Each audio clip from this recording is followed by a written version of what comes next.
je zdaj relativno, pač kaj največje kaj človek dojema kot največje trpljenje, to je za vsakega posameznika pač njegov recimo največji strah ali pa njegova največja izguba v življenju je čisto od posameznika odvisna, ampak jaz sem ta strah gojila že od otroštva, že ko je, ne vem, premiera Titanika bila in ko je Rose izgubila svojega, ne vem, čeka ali kaj, je meni bilo kot da se mi svet sesuva, da, ne vem, kot majhna hunčka sem še takrat bila najstnica, 10-11, sem dojemala to kot najhujše, kaj se ti lahko v življenju zgodi, da ko najdeš nekoga, katerega resnično ljubiš, da potem ti umre in ga pač več ni.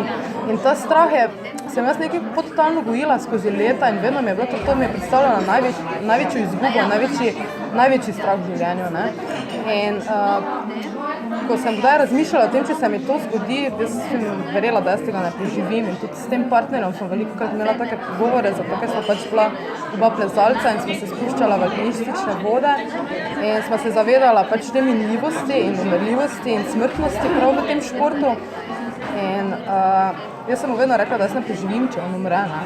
Da jaz ne vem, če bo se nama skupaj to zgodilo, da jaz skočim za njim. Ne? In ko se pa ti nekaj takega zgodi, takrat pa ravno vidiš, da koliko je v tebi neke moči oziroma tistega instinkta po življenju, ne? Tistega bazične gona po življenju. Ne? Da zdaj recimo čez pol leta lahko gledam najne videe in sem vesela, ker ga vidim, ker je bil srečen, ker sem bila jaz srečna in ker smo imela lepe trenutke, da me ne boli, ne? Da je lepo, da še vedno lepo je bilo in naj tako stane, ne zdaj za smrtjo je pa zdaj vse zbrisalo, ne vem, zdaj pa ni ne moje ljubezni, ne lepih trenutkov, ni ničesar, če je, še vedno so, življenje je ful lepo, ampak videti ga moraš, ne vidiš pa ga, ker si v meglici svojega uma in si omejen s tisto temačnostjo in tu ven moraš splavati, ne.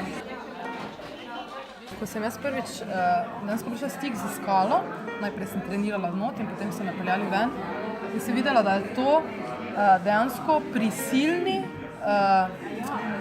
preskok v tu in zdaj. Se pravi v meditacijo. Ne? Meditacija govori, da vse, kar je tu in zdaj in da pač moraš biti tam z svojimi mislimi, pač vedno tukaj in zdaj, ne v prihodnosti, ne v preteklosti, ker ne obstaja. Pač tisto je bilo, tega še ni, tukaj je življenje. Ne? In plezanje, recimo, ko se ti na nek način boriš za življenje in smrt, te prisili, da si točno tu in zdaj in na nek način meditiraš v skali. Ne?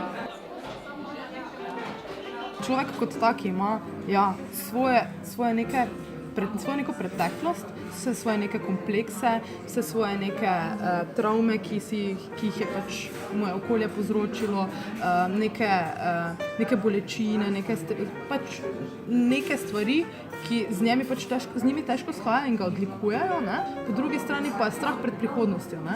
Ta naš potrošniški kapitalizem, ki usmerja vedno več, vedno boljše, vedno, ne vem, močnejše, hitrejše, ne vem, sposobnejše. In ti pritiski, ki se izvajajo nad nami, da bomo uspešni, da perfekcionizem totalni, ki prihodnost pričakuje od nas, ne, oziroma mi mislimo, da prihodnost pričakuje od nas. Ne.